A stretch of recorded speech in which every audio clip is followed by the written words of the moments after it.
How's it going, guys? Today I'm going to show you exactly what it's like to drive the all-new Audi RS6 from a first-person point of view, set to compete against the likes of the BMW M5 Competition and E63 AMG.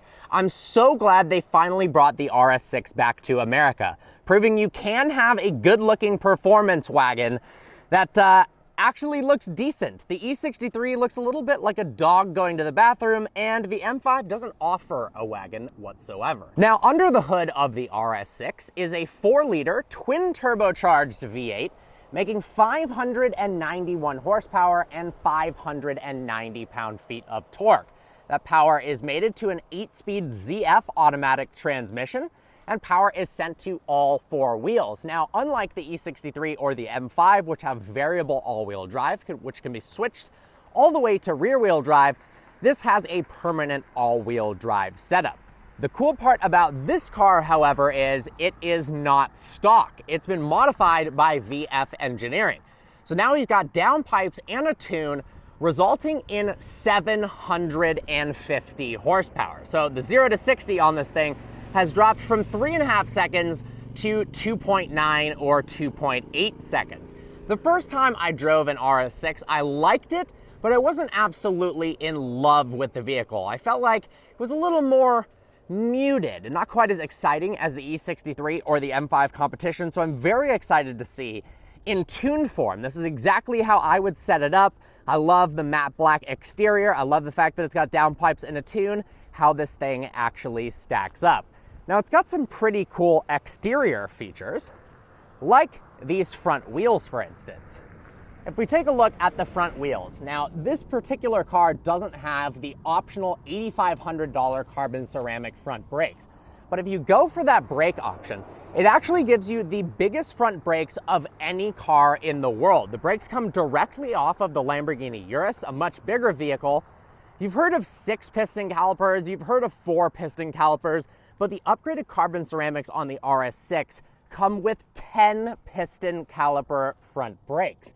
Now, interestingly enough, the top speed of this car without the carbon upgrade is 155 miles an hour, but it jumps up to 190 miles an hour if you do in fact go for the upgraded brakes. One of the things I do love about the RS6 is the welcome light feature. So we go ahead and turn the car on. It gives you these series of really cool LED illuminations in sequence, one at a time. If we go ahead and lock the car, it also says goodbye to you in a pretty cool light sequence.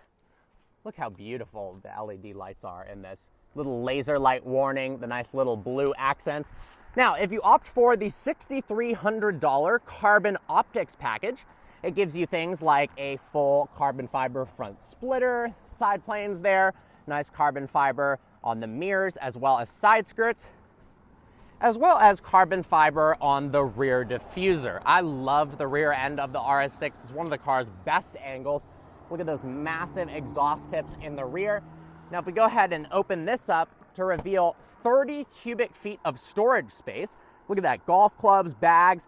That's more than an Audi Q8. And if you go ahead and fold the seats down, you get 60 cubic feet of storage space, which is an unbelievable level of practicality. Moving on inside the RS6, we'll start out with the rear seat environment. Love the contrasted red kind of diamond hexagonal stitching in the back, contrasted against black leather. Plenty of room back here, good amount of headroom as well. You've got your own sunroof in the rear.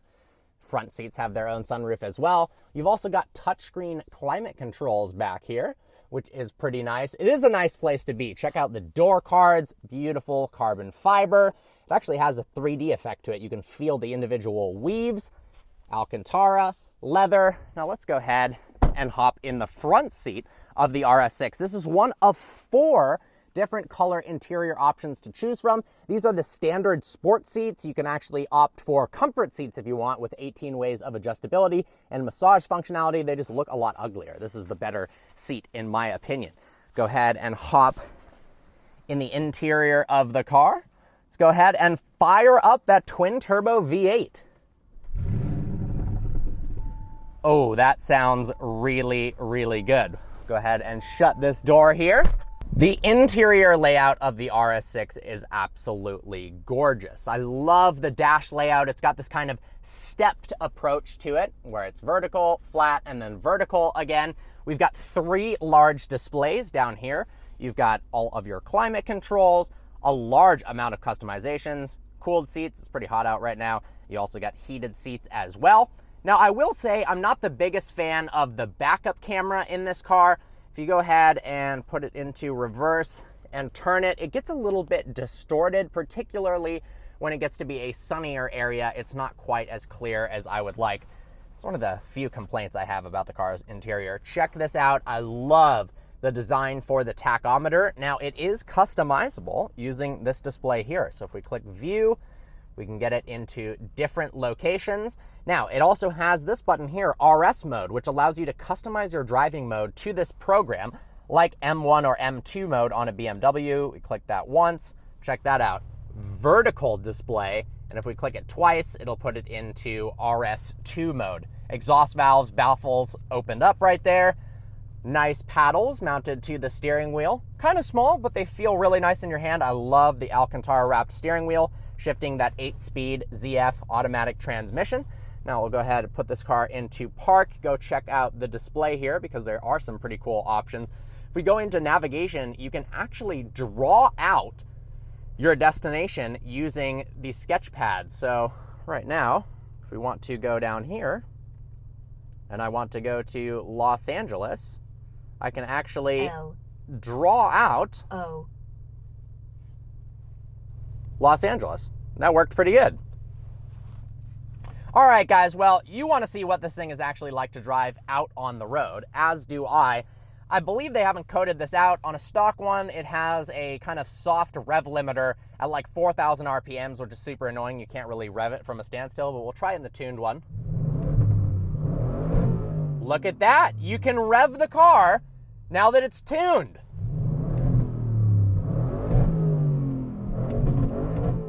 Oh, that sounds amazing. All right, time to get this thing out on the road. All right, so to shift the car into drive, you take this nice Alcantara wrapped lever right here.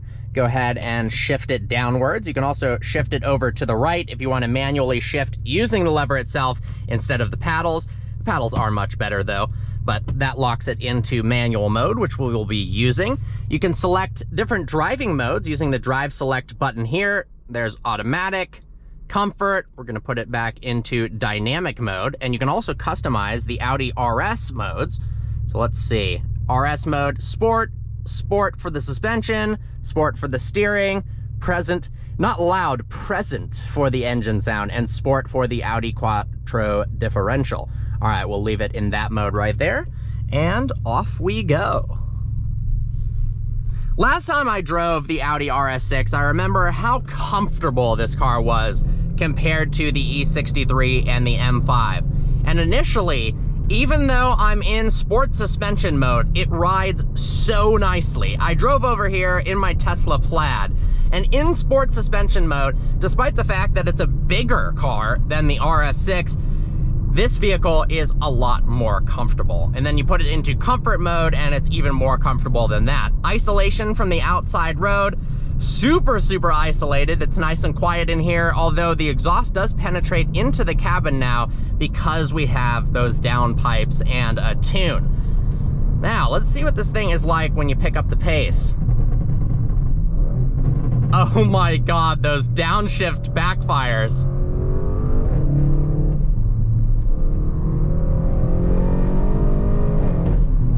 The steering is very, very quick. The second you provide input in the steering wheel, the thing wants to turn around the corner. And there's still not quite as much feedback in the wheel itself, being able to feel the tires beneath you as the M5 competition or the E63. But it's got so much grip, it really does inspire confidence in the curves. And despite not having those carbon ceramics, the brakes feel plenty fine. And the power level with the Stage 2 tune is absolutely epic. Oh my God, this thing sounds absolutely insane.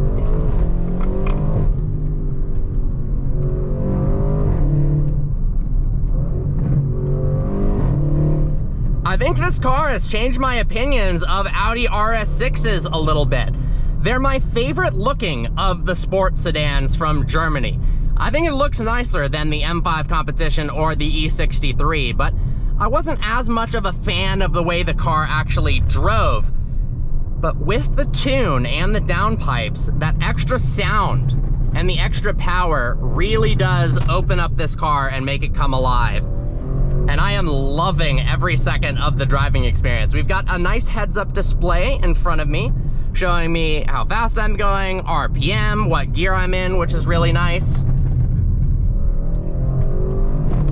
It's such an easy car to drive. If you put this thing back into comfort mode, anybody could drive an RS6. Visibility is fantastic all the way around, even over your left shoulder. It's not bad whatsoever. They did such an impressive job of making this an incredible daily driver that also is a sports car at the same time. Feels very premium inside here.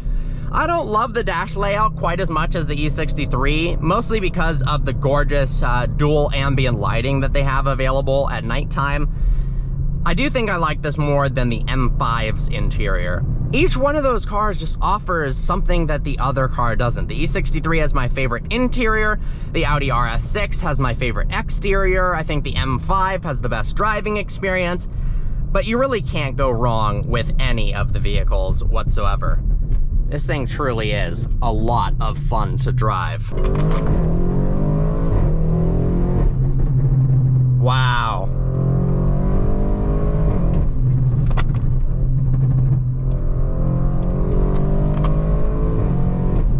That sounds sick.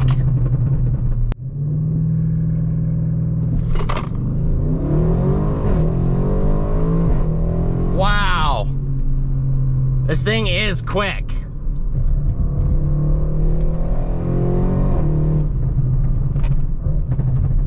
The backfires are so awesome.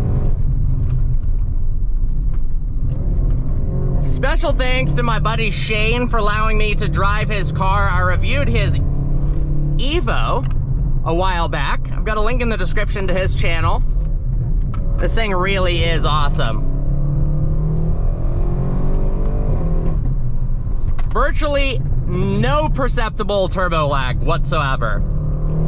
The power comes on linearly. There's so much torque at lower RPMs that there is no period of time, no matter what gear you're in, even if you're up 2 more gears than you should be, that this car doesn't have ample passing power and a ridiculous level of acceleration. And that exhaust note is just so intoxicating. So with that, I'll let you guys listen to the RS6. I hope you enjoyed today's video. Like always, please browse the channel and subscribe. I look forward to seeing you next video.